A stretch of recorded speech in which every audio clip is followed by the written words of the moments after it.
नमस्कार दर्शक बंधु आपण को आम चैनल को स्वागत। आपणकर जदि कर्कट राशि होता है तेबे यही भिडटी आपण मानक पई सेतिपई निजर व्यस्त बहुल समय मध्यरु मात्र 10 मिनिट समय आपण निज पई दियंतु एवं जानतु यही अक्टोबर मास 10 तारिख परठारु आगको संपूर्ण मासटी आपणकर किभरी रहिबो। देखंतु यही अक्टोबर मास राशिफलटी अन्य मास गुड़िक परि सामान्य राशिफल नुहे, कारण यही मासरे छोट बड़ ग्रह को जदि गणना करा जाए तेबे 5टी प्रमुख ग्रह करुछन्ति राशि परिवर्तन एवं सेथि मध्यरु गोटे एमिति गोचर हेबा पई जाउछि जे आपणक वर्तमान समय रे एक विराट परिवर्तन आनिबो एवं सेही गोचरटी हेउछि कर्मफलदाता न्यायर देवता शनिदेवंकर गोचर जे निजर नक्षत्र परिवर्तन करिवे। ताहा सहित एही मासरे देवगुरु बृहस्पतिंकर महापरिवर्तन हेबा पई जाउछि एवं गुरु अतिचारी होई आपणक राशि रे प्रवेश करिवे। तेबे कोन रहिबो तांकर एही अतिचारी गोचरर प्रभाव एवं ता सहित देखंतु समस्त कर्कट राशिर व्यक्ति माने आपणकर जे करज लोन बढ़ी बढ़ी चलीथिला एवं आपणकर परिश्रम अनुपात रे आपणको जे रोजगार हेउ नथिला सेथिरे आपण बहुत बड़ परिवर्तन देखिबे। देखंतु ग्रह मानकर स्थिति रे एभली परिवर्तन हेबा पई जाउछि जे कारणरू आपणकर बैलेंस ठारू भी अधिक परिस्थिति आपणकर भलो होई जिवो। किंतु केमिति हेबो केउ कारणरू हेबो एवं केबे हेबो एही वीडियो रे विस्तृत भाव रे आलोचना करिबा। किंतु वीडियोटी आरंभ करिबा पूर्वरु जदि आपणकर भी कर्कट राशि होई थाए एवं आपण भी ईश्वर को आंतरिक भक्ति एवं विश्वास करंती तेबे वीडियोटी को लाइक करंतु। कमेंट बॉक्स रे जय जगन्नाथ जय माँ लक्ष्मी अवश्य लिखि दियंतु। ता सहित आम सह जोगाजोग करबा पई चाहुथिले वीडियोर मध्य भाग रे एक व्हाट्सएप नंबर टिए दिया जाइछि जो नंबर साहाय्य आपण आम सह जोगाजोग करी निजर नूतन कुंडली प्रस्तुत करि परिबे, कुंडली विश्लेषण कराई परिबे किंबा आपणकर चाकरी विवाह व्यवसाय प्रेम संपर्क को नै किछि समस्या रहिछि ताहार सहज रे एवं स्वल्प मूल्य रे समाधान करि परिबे। सेतिपई आपण आम सह वीडियोर शेष पर्यंत जोड़ी होई रुहंतु एवं व्हाट्सएप नंबर माध्यम रे आम सह जोगाजोग करंतु। एबे आसंतु कार्यक्रमटी को आग को बढ़ाइबा एवं सर्वप्रथमे जानिबा एही अक्टोबर मास 10 तारिख परठारु संपूर्ण मासटी आपणकर कर्मक्षेत्र उपरे किभଳି प्रभाव पकाइबो। देखंतु आपणक कर्मक्षेत्रर स्वामी हेउछन्ति मंगल एवं से आपणक कर्मक्षेत्र को दृष्टि देउछन्ति जहा फल रे आपणक कर्मक्षेत्र रे आर्थिक ऊर्जावान रहिबे, अधिक एक्टिव अनुभव करिवे एवं छोट छोट जिनिस को आपण अधिक ध्यान देबा आरंभ करिवे एवं ता सहित केउ बाटरे गले आपणको सफलता मिलिबो ताहा मध्य जानि जिवे एवं बुझि जिवे एवं एहा मध्य सत्य जे संपूर्ण मासटी रे माने 10 तारिख परठारु आपणक पई नूतन चाकरीर नूतन व्यवसायर बहुत भल जोग बनुछि। ता सहित आपणकर जदि घर पाखकू निज अंचल को पोस्टिंग रे चेंज करबा पई चाहुथिले, जॉब रे ट्रांसफर करबा पई चाहुथिले तेबे मध्य आपणक पई बहुत अधिक भल सुजोग रहिछि एवं समय रहिछि। आपणक एही समय मध्य रे ट्रांसफर हेबार बहुत अधिक संभावनाटी देखा जाउछि। ता सहित देखंतु आपणक सप्तम भाव को मंगलंकर दृष्टि थिबा कारणरू आपण जदि पार्टनरशिप रे किछि कार्य करूछंती, आपण व्यवसाय करंतु किंबा जे कोनोसी कार्य आपण पार्टनरशिप रे करूथिले तेबे आपणकर लाभ वृद्धि हेबो। आपणकर काम रे जो मांदा परिस्थिति चलिथिला सेथिरे आपण उन्नति देखिबे। आपणक व्यवसाय पई जदि आपण इन्वेस्टर खोजुथिले, कोनोसी थिरे लोन पई अप्लाई करिथिले किंबा कोनोसी अर्थर जोगाड़ रे थिले तेबे आपणको एही समय मध्य अर्थ प्राप्ति हेबार मध्य संभावनाटी बढ़ी जाउछि।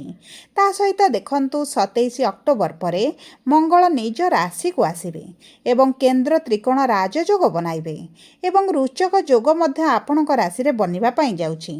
माने संपूर्ण मासटी एवं अक्टोबर मास परे मध्य नवेम्बर मास पर्यंत आपणक कर्म क्षेत्र रे आपणको आशा ठारू अधिक सफलता मिलिबो।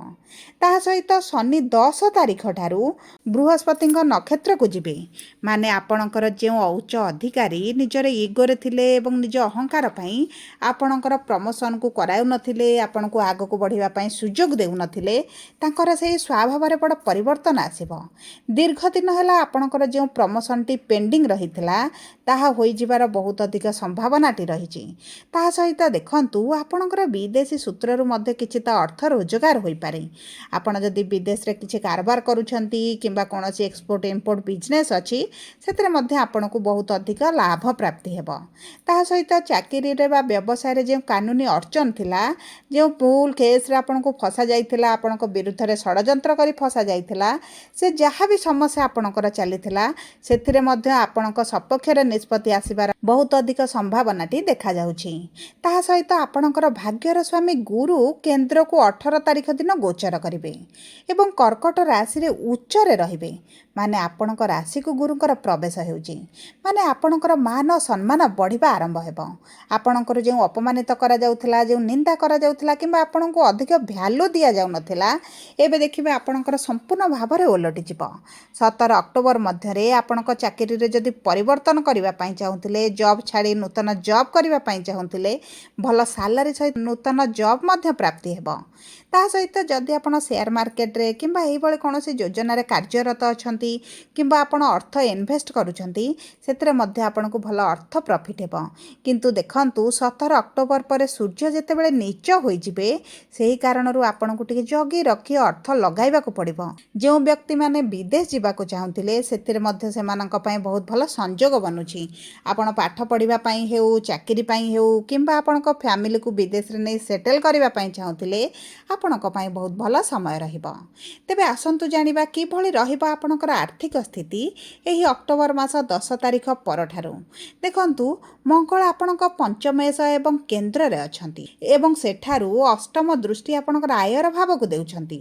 ଏହାର ଅର୍ଥ ହେଲା ଆପଣଙ୍କ ଆର୍ଥିକ କ୍ଷେତ୍ରରେ ବଡ଼ ପରିବର୍ତ୍ତନ ଆଣିବେ। ତାହା ସହିତ ଦେଖନ୍ତୁ, କର୍କଟ ରାଶିରେ ଶନି ମାରକ ହୋଇଥାନ୍ତି, କିନ୍ତୁ ବୃହସ୍ପତିଙ୍କ ନକ୍ଷତ୍ରକୁ ଗୋଚର କରୁଥିବାରୁ ତାଙ୍କର ଯେଉଁ ଆୟର ଗୃହକୁ ଦୃଷ୍ଟି ରହୁଛି, ଏହା ବହୁତ ପ୍ରଭାବଶାଳୀ ଦୃଷ୍ଟି ରହିବ ଏବଂ ଶୁଭଦାୟକ ମଧ୍ୟ ରହିବ। ତାହା ସହିତ ଆପଣଙ୍କର ଯେଉଁଠି ବି ଅର୍ଥ ଫସିକି ରହିଥିଲା, ଆପଣଙ୍କ ଇନ୍ସୁରାନ୍ସ ପଇସା ହେଉ, ଆପଣଙ୍କ ସରକାରୀ ସ୍ତରରେ କିଛି ପଇସା ହେଉ, ଆପଣଙ୍କ ପ୍ରିୟଜନଙ୍କୁ ଦିଅନ୍ତୁ, ପରିବାର ସ୍ତରରେ ଦିଅନ୍ତୁ, ସାଙ୍ଗସାଥୀକି ଦିଅନ୍ତୁ, ଯେଉଁଠାରେ ବି ଆପଣଙ୍କ ଅର୍ଥ ଫସିକି ରହିଥିଲା ଆପଣଙ୍କୁ ତାହା ପ୍ରାପ୍ତି ହୋଇଯିବ। ତାହା ସହିତ ଦେଖନ୍ତୁ, ସୂର୍ଯ୍ୟ ଯେହେତୁ ଆପଣଙ୍କର 17 ତାରିଖ ପର୍ଯ୍ୟନ୍ତ ଉଚ୍ଚ ରହିବେ ଏବଂ 17 ତାରିଖ ପରେ ମିତ୍ରର ରାଶିକୁ ଗୋଚର କରିବେ, ଆପଣଙ୍କୁ ଅଚାନକ ଧନ ପ୍ରାପ୍ତି ମଧ୍ୟ ହୋଇପାରେ। ଏହି ମାସରେ ପଇସାର ସମସ୍ୟା ଆପଣଙ୍କର ରହିବ ନାହିଁ। ତା ସହିତ ଏହି ମାସରେ ଆପଣଙ୍କର ଯଦି ଲୋନ୍ କରଜ ମଧ୍ୟ ଥିଲା, ତାହା ଆପଣ କେତେକାଂଶରେ ଶୁଝିବା ପାଇଁ ସକ୍ଷମ ହେବେ। ତେବେ ଆସନ୍ତୁ ଜାଣିବା କିପରି ରହିବ ଆପଣଙ୍କ ବୈବାହିକ ସମ୍ପର୍କ ଏବଂ ବିବାହର ଯୋଗ ଏହି ଅକ୍ଟୋବର ମାସ 10 ତାରିଖ ଠାରୁ। ଦେଖନ୍ତୁ, ଆପଣଙ୍କ ଜୀବନରେ ଆପଣଙ୍କ ବୈବାହିକ ସମ୍ପର୍କରେ ଗତ 2-3 ମାସ ହେବ ବହୁତ ଅଧିକ ଡିଷ୍ଟର୍ବାନ୍ସ ଚାଲିଥିଲା ଏବଂ ମଙ୍ଗଳଙ୍କର ଅବସ୍ଥିତି ପାଇଁ ଆପଣଙ୍କ ସମ୍ପର୍କରେ ଏହିଭଳି ପରିସ୍ଥିତିଟି ଦେଖାଯାଉଥିଲା। କିନ୍ତୁ 18 ଅକ୍ଟୋବର ଦିନ ବୃହସ୍ପତି କେନ୍ଦ୍ରକୁ ଗୋଚର କରିବେ ଏବଂ ବୃହସ୍ପତିଙ୍କର ଦୃଷ୍ଟି ବହୁତ ଅଧିକ ଶୁଭ ହୋଇଥାଏ। ତେଣୁକରି 18 ଅକ୍ଟୋବର ପରେ ବୈବାହିକ ଜୀବନରେ ବହୁତ ଅଧିକ ସୁଧାର ଆସିବ।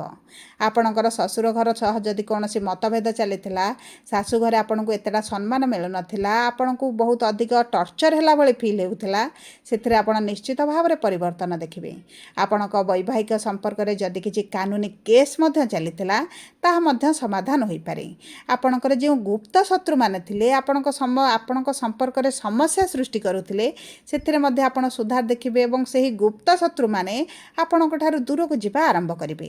ଯେଉଁ ବ୍ୟକ୍ତିମାନେ ପ୍ରେମ ସମ୍ପର୍କରେ ଥିଲେ, ପ୍ରେମ ସମ୍ପର୍କକୁ ବିବାହରେ ପରିଣତ କରିବା ପାଇଁ ଚାହୁଁଥିଲେ, ତାଙ୍କ ପାଇଁ ମଧ୍ୟ ବହୁତ ଭଲ ସମୟ ରହିବ।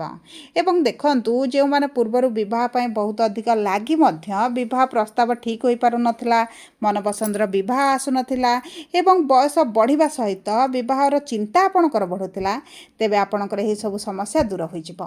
ଆପଣଙ୍କ ବିବାହ ଠିକ୍ ହୋଇପାରେ, ଆପଣଙ୍କ ମନପସନ୍ଦର ପ୍ରସ୍ତାବ ଆସିପାରେ ଏବଂ ଦେଖନ୍ତୁ, ବିବାହ ପାଇଁ ବୈବାହିକ ସମ୍ପର୍କ ପାଇଁ ଏହି ମାସଟି ବହୁତ ଅଧିକ ଶୁଭଦାୟକ ରହିବ। ତା ସହିତ ଆସନ୍ତୁ ଜାଣିବା କିପରି ରହିବ ଆପଣଙ୍କର ପାରିବାରିକ ସମ୍ପର୍କ, ଭୂମି, ଘର ଏବଂ ଗାଡ଼ିର ଯୋଗ। ଦେଖନ୍ତୁ, ମଙ୍ଗଳ ଚତୁର୍ଥ ଗୃହରେ ସମ୍ପୂର୍ଣ୍ଣ ମାସଟି ରହିବେ, ମାନେ ଆପଣଙ୍କର ଭୂମି, ଘର, ଗାଡ଼ିର ସୁଖ ଆପଣଙ୍କୁ ପ୍ରାପ୍ତି ହେବ। ପରିବାର ମଧ୍ୟରେ ମଧ୍ୟ ସୁଖ ଶାନ୍ତି ଫେରି ଆସିବ। ପୈତୃକ ସମ୍ପତ୍ତିକୁ ନେଇ ଯେଉଁ ବିବାଦ ଚାଲିଥିଲା, ସେଥିରେ ସମାଧାନ ହେବାର ସମ୍ଭାବନାଟି ଦେଖାଯାଉଛି ଏବଂ ଯେଉଁମାନେ ନିଜର ପୈତୃକ ସମ୍ପତ୍ତିକୁ ବିକ୍ରି କରି କୌଣସି ସ୍ଥାନରେ ନୂତନ ପ୍ରପର୍ଟି କିଣି, ନୂତନ ଘର କିଣି ନିଜକୁ ସିଫ୍ଟ କରିବା ପାଇଁ ଚାହୁଁଥିଲେ, ସେମାନଙ୍କୁ ମଧ୍ୟ ଏହି କେସ୍ରେ ସଫଳତା ପ୍ରାପ୍ତି ହେବ। ହେବ। ପିତାଙ୍କର ସ୍ୱାସ୍ଥ୍ୟରେ ଯଦି ସମସ୍ୟା ଥିଲା ତାହା ଦୂର ହୋଇଯିବ। ମାତାଙ୍କର ଯେଉଁ ଚିନ୍ତା ବୃଦ୍ଧି ହୋଇଥିଲା ତାହା ମଧ୍ୟ କିଛି ଅଂଶରେ କମିଯିବ। ତେବେ ଆସନ୍ତୁ ଜାଣିବା କିପରି ରହିବ ଆପଣଙ୍କର ଶିକ୍ଷା ଏବଂ ସନ୍ତାନର ଯୋଗ ଏହି ଅକ୍ଟୋବର ମାସ 10 ତାରିଖ ଠାରୁ। ଦେଖନ୍ତୁ 18 ଅକ୍ଟୋବର ପରେ ବୃହସ୍ପତିଙ୍କର ଦୃଷ୍ଟି ମଙ୍ଗଳଙ୍କର ରାଶି ଉପରେ ରହିବ। ମାନେ ଶିକ୍ଷା କ୍ଷେତ୍ରରେ ବହୁତ ଅଧିକ ସଫଳତା ପ୍ରାପ୍ତି ହେବ। ଯଦି ଆପଣ ବିଦେଶ ଯିବାକୁ ଚାହୁଁଥିଲେ ପଢ଼ିବା ପାଇଁ ତାହା ମଧ୍ୟ ଆପଣଙ୍କର ହୋଇଯିବ। କିମ୍ବା ଆପଣ ଶିକ୍ଷା କ୍ଷେତ୍ରରେ ନୂତନ କୋର୍ସ କରିବା ପାଇଁ ଚାହୁଁଥିଲେ, ନୂତନ ଆଡ଼ମିସନ୍ ପାଇଁ ଚାହୁଁଥିଲେ, ସେଥିରେ ମଧ୍ୟ ଆପଣଙ୍କୁ ସଫଳତା ମିଳିବ। ଏବଂ ଦେଖନ୍ତୁ ଯଦି ଆପଣ କିଛି କମ୍ପିଟେଟିଭ୍ ଏକ୍ଜାମ୍ ଦେବାକୁ ଚାହୁଁଥିଲେ ତେବେ ମଧ୍ୟ ଆପଣଙ୍କୁ ସେଥିରେ ସଫଳତା ମିଳିବାର ସମ୍ଭାବନାଟି ବହୁତ ଅଧିକ ଦେଖାଯାଉଛି। ତାହା ସହିତ ଯେଉଁ ବ୍ୟକ୍ତିମାନେ ସନ୍ତାନ ସୁଖରୁ ବଞ୍ଚିତ ଥିଲେ ଏବଂ ସନ୍ତାନ ପ୍ରାପ୍ତି ପାଇଁ ଚେଷ୍ଟା ପରେ ମଧ୍ୟ ସନ୍ତାନ ପ୍ରାପ୍ତି ହୋଇପାରୁନଥିଲା, ତେବେ ଆପଣଙ୍କ ପାଇଁ ଏହି 18 ତାରିଖ ପରଠାରୁ ସନ୍ତାନ ପ୍ରାପ୍ତିର ବହୁତ ଅଧିକ ଯୋଗ ରହିଛି। ଆପଣଙ୍କୁ କିଛି ଗୁଡ୍ ନ୍ୟୁଜ୍ ମିଳିପାରେ। କିନ୍ତୁ 18 ଅକ୍ଟୋବର ପରେ ଆପଣଙ୍କ ଦ୍ୱିତୀୟ ସନ୍ତାନଙ୍କର ସ୍ୱାସ୍ଥ୍ୟରେ ଟିକେ ସମସ୍ୟା ଦେଖାଦେଇପାରେ। ଆପଣଙ୍କୁ ସେଥିପାଇଁ ଟିକେ ସଜାଗ ରହିବା ପାଇଁ ପଡ଼ିବ।